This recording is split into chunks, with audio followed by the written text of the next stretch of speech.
Warren Buffett's approach to investing is legendary, but his insights are not confined to the stock market. He also offers valuable lessons on personal financial management, particularly on the use of credit cards. According to Buffett, here are the 6 credit card mistakes that could keep you anchored in financial mediocrity. Should you find yourself nodding along, it may be time to reconsider your plastic companion. Number 1. Paying only the minimum due. When facing financial difficulties, it can be tempting to send in only the minimum monthly payments, usually around $15 to $25.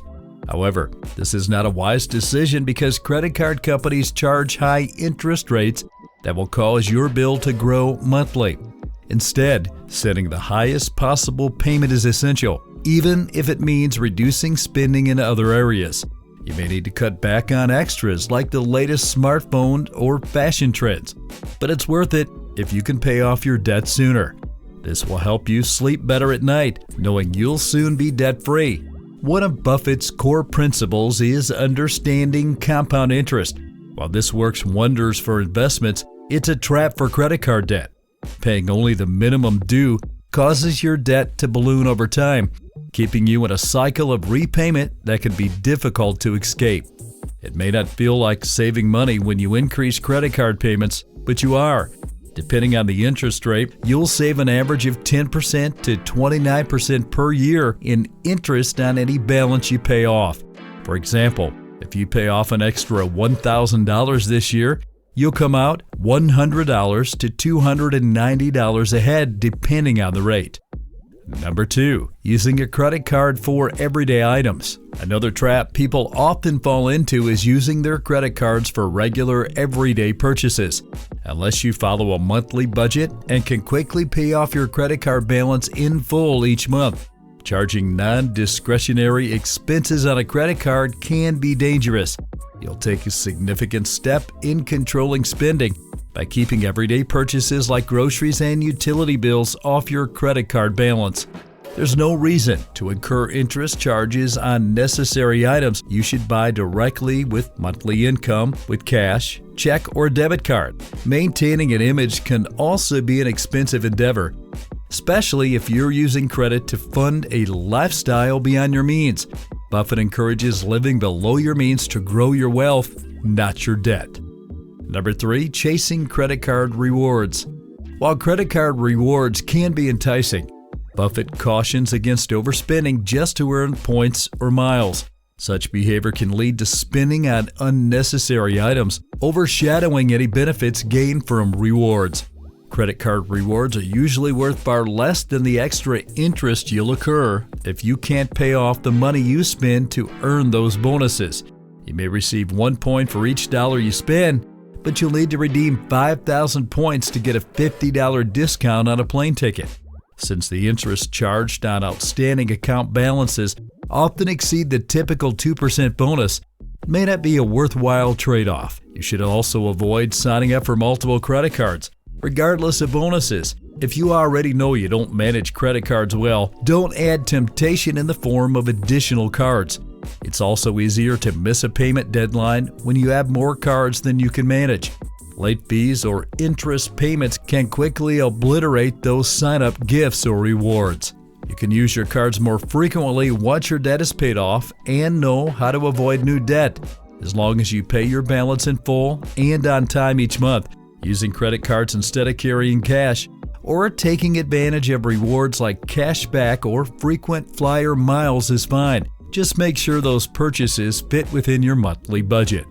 Number 4, ignoring your debt. Some folks get so stressed out or embarrassed by credit card debt that they stop opening their bills and pretend there's no problem. It's obviously a wrong approach because while you're ignoring the bills, the ticking time bomb of interest rates adds to the debt. In addition, if you miss a payment or two, the interest rate may shoot higher under the card agreement's terms. You can call card companies if you feel overwhelmed and ask to renegotiate the terms of your agreement. You can lower the interest rate, set up a payment plan, or get some of your debt forgiven. If your first call doesn't work, keep calling back because a different customer service representative may allow you to negotiate a better deal. Ignoring debt can also lower your credit score and spur debt collectors into action. With unsavory tactics often employed in this industry, you don't want to do anything that puts you on the radar. Finally, don't let embarrassment prevent you from taking action. You may assume that everyone else controls their finances, but many other consumers face similar debt problems. Number 5, using credit to keep up appearances. At the heart of using credit cards to keep up appearances lies a dangerous game of financial smoke and mirrors. While swiping that shiny piece of plastic may provide a temporary boost to your self-esteem, the reality is that every purchase made on credit is essentially borrowing from your future self. The more you rely on credit to fund a lifestyle beyond your means, the deeper you sink into debt, with interest payments compounding the problem over time. Using credit cards to keep up appearances is akin to running on a hamster wheel. Lots of activity, but ultimately going nowhere. The cycle of spending, repaying, and accruing more debt can become a never-ending cycle, trapping you in a perpetual state of financial insecurity. As Warren Buffett famously said, chains of habit are too light to be felt until they are too heavy to be broken. Breaking free from the cycle of credit card dependency requires a conscious effort to prioritize financial stability over fleeting appearances. Perhaps the most insidious aspect of using credit cards to keep up appearances is the illusion of wealth it creates. While it may temporarily bolster your image in the eyes of others, the reality is that true wealth is built on a foundation of financial responsibility, discipline, and prudent decision-making. Number 6, opening too many credit cards. Most issuers have rules regarding how many cards you can apply for over certain periods of time. So applying for too many today could mean that you aren't able to take advantage of an outstanding, limited-timed welcome bonus offer a few months from now. Also, indiscriminately applying for cards and closing old accounts could have negative effects on your credit score. With each new credit line, the temptation to overspend increases. The more cards you have, the easier it is to lose track of your spending, which can lead to insurmountable debt and financial stress. Being intentional about the cards for which you apply and then maintaining them can help preserve your credit score, while also giving you the flexibility to pounce on great welcome bonus opportunities when they pop up. Multiple cards mean multiple balances, interest rates, due dates, and terms to monitor. Managing them can become a financial juggling act that's not only time-consuming but prone to errors such as missed payments.